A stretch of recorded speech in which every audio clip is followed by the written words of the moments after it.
Hey, what's going on, AP people? We have chapter 17 of the American History textbook for you today, Industrial Supremacy. So let's get started. All right, we're going to talk about some sources of industrial growth. We're going to start off by talking about two people, Henry Bessemer and William Kelly, although the pictured here, Henry Bessemer gets the credit for this, and he invents something called the Bessemer process. What this does is it converts iron into much stronger steel. So now we will see that the steel industry is going to boom, and it will be much stronger and much safer. And steel will be used in railroads, construction, etc. You name it, chances are steel was in it.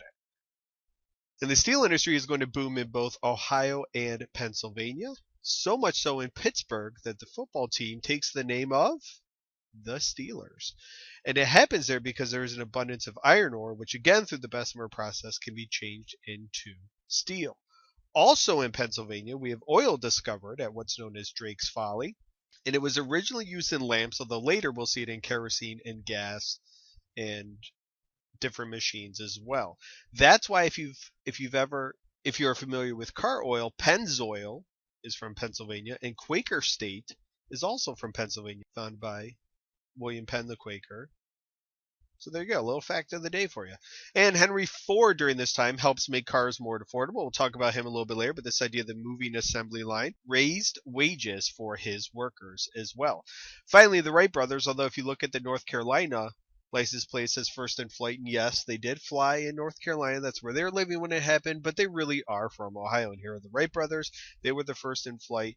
And really this picks up later, as we'll see in the 1920s, when we get to Charles Lindbergh and his famous transatlantic flight from the U.S. to France.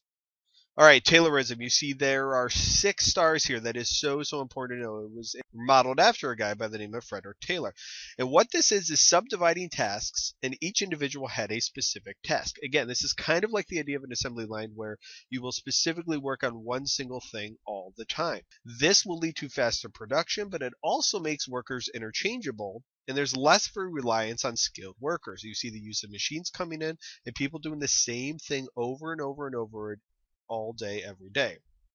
We will see during this time the railroad industry will boom. By far it is the fastest growing industry, and it will affect other industries as well. You'll see the lumber industry will grow because they will be cutting down forests, and you'll see other industries pop up along where the railroads are.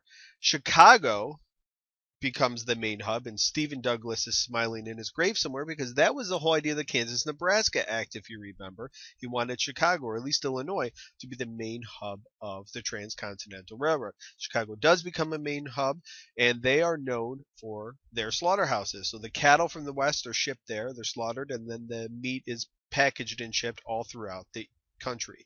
Also, very interesting thing is we have time zones develop as a result of railroads, and this is because there was no standard time. Each city would kind of have its own time, varying a little bit.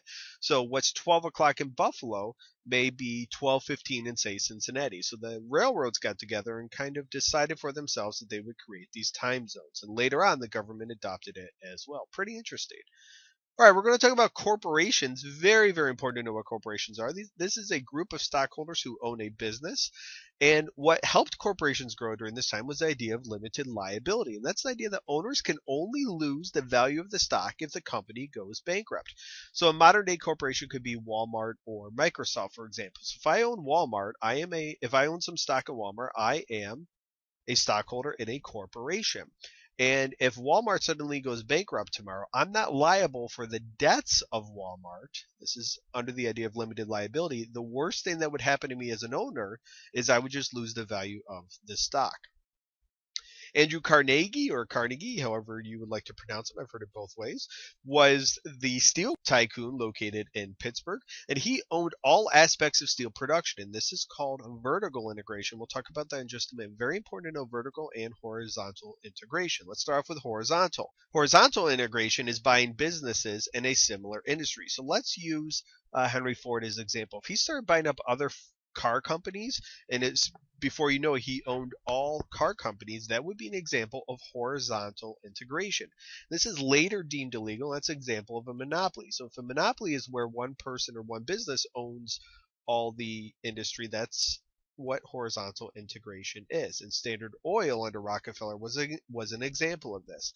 Now, Vertical integration is owning all aspects of production from start to finish. So let's go to Carnegie and Carnegie Steel. He owned everything. He owned the mines that the iron ore was taken out of. He owned the factories that would create the steel itself. So from beginning to end of that steel being produced, it was touched by Carnegie Steel Company. No other companies touched it. So vertical integration is allowed, horizontal integration is not. So let me just give you another example. I used to want to own my own ice cream shop. If I bought up all the ice cream shops in Western New York, where I live in Buffalo, that would be an example of horizontal integration. I'm buying out all of the competition. If I owned my own farm, which had chickens that would produce eggs, which had cows that would produce milk and cream, and which even had some sugar that I would grow, and I use those products to make the ice cream myself, I own everything involved in the production. That's an example of vertical integration. I'm allowed to do vertical. I cannot do horizontal.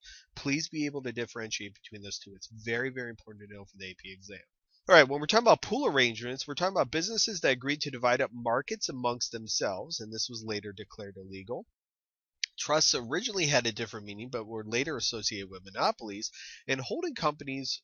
And this is when companies would buy up stocks in other companies and thus gaining more power. So they would own many different companies within the same industry. That's the idea of a holding company.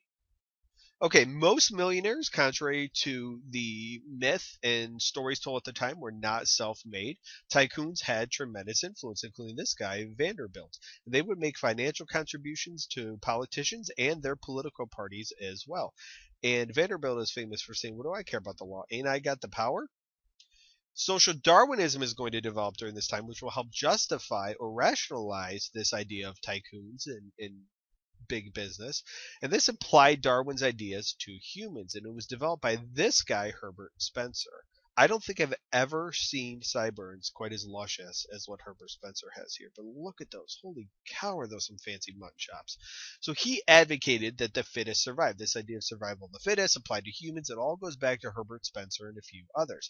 This will appeal to business owners like the Carnegies, the J.P. Morgans, the Rockefellers, because it helps in the Vanderbilts, because it helps justify their wealth. Now, another way to help justify this is a piece of writing called The Gospel of Wealth, written by Carnegie. What this says is that the wealthy should donate money for the community.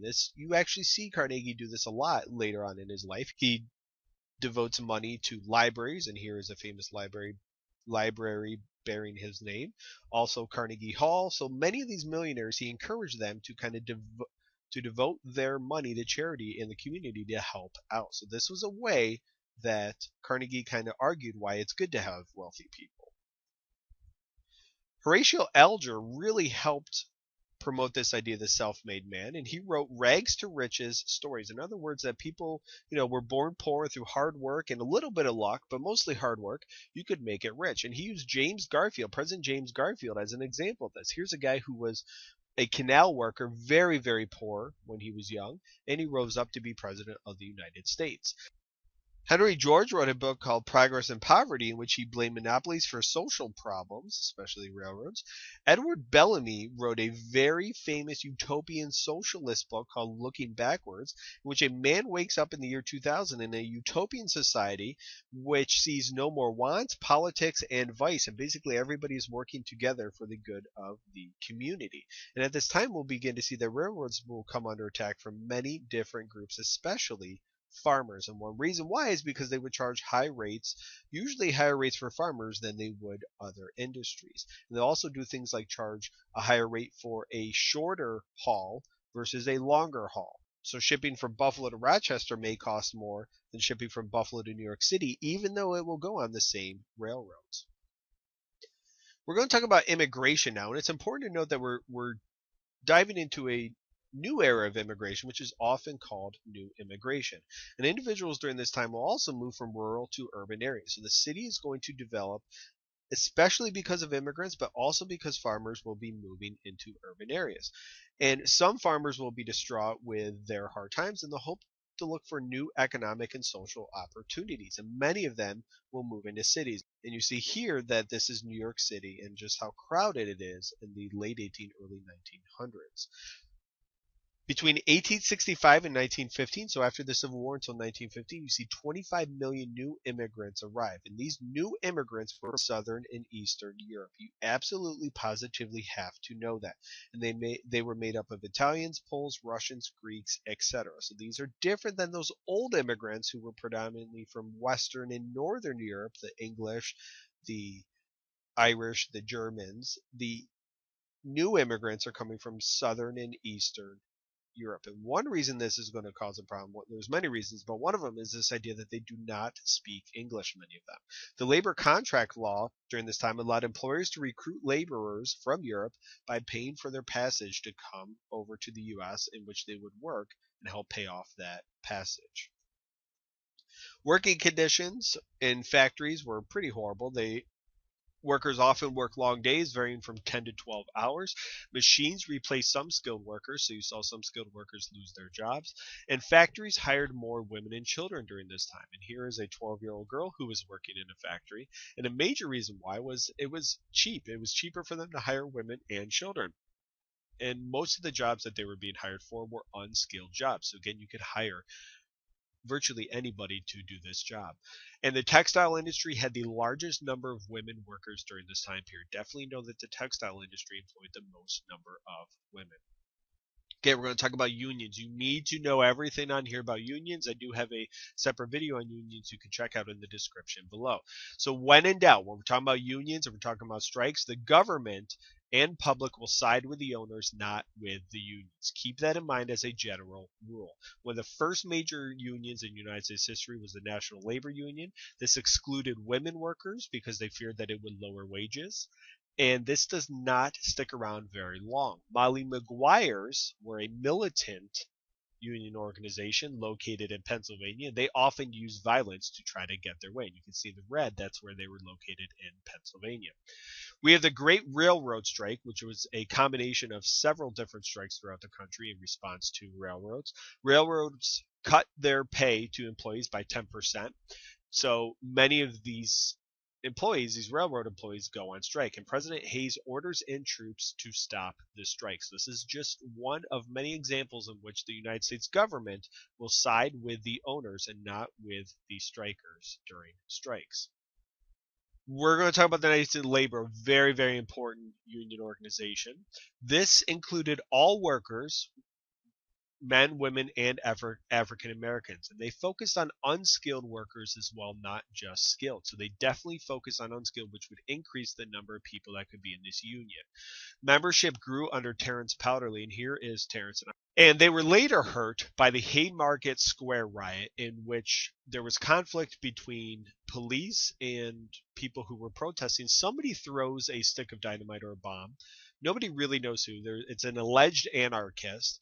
But the Knights of Labor were unfairly associated with the Haymarket Square riot. They really had nothing to do with the violence that happened there, but the public blamed them, so the Knights of Labor disappeared. Definitely know that the Knights of Labor disappeared after the Haymarket Square riot. The AFL, or the American Federation of Labor, was led by Samuel Gompers, and he is on the right. And just look at him. Who's he look like to you? I'm going to go Colonel Sanders from KFC. Slap a little goatee on him. That's Colonel Sanders there. And he's sitting with Senator Bob LaFollette of Wisconsin, who we'll learn about during the Progressive Era. Now, a difference between the AFL and the Knights of Labor is that the AFL only accepted skilled workers, and they advocated that women should remain in the home, and they focused on bread and butter issues, things like pay, shorter working hours. They really didn't strike very much, and they focused on collective bargaining and rarely used strikes. Okay, still know this slide. The Homestead strike was a strike at a plant, at Carnegie's plant, and Carnegie and his right-hand man, Henry Clay Frick, no relation to the great Henry Clay, wanted to break the union at Homestead, so they started cutting down wages. The plant was shut down, and Pinkertons, his private detective agency, were called in to help stop some of the violence. Fighting breaks out, and the Pinkertons actually leave, and the union kind of scares them away. Finally, the governor of Pennsylvania broke up the strike with the National Guard, so again, another example of the government siding with the business owners against the laborers. In 1894, we have a Pullman strike, which deals with the Pullman Palace cars, the types of trains. And the Pullman Palace Car Company cut wages, but they did not cut rent in their town, the Pullman town. And here's a picture of Pullman town. So a lot of these workers who worked for the Pullman Train Company in Chicago were expected to live in this town, Pullman Town, where they would pay rent and buy groceries, and everything would be provided for by the Pullman Company, which they would have to pay for.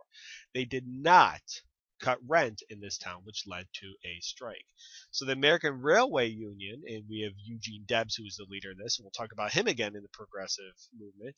He encourages many workers, railroad workers, to go on strike, and President Cleveland will send in troops to end the strike as well. All right, that's everything you need to know about Chapter 17 for the American History textbook. If you have any questions or comments, feel free to leave them in the section below.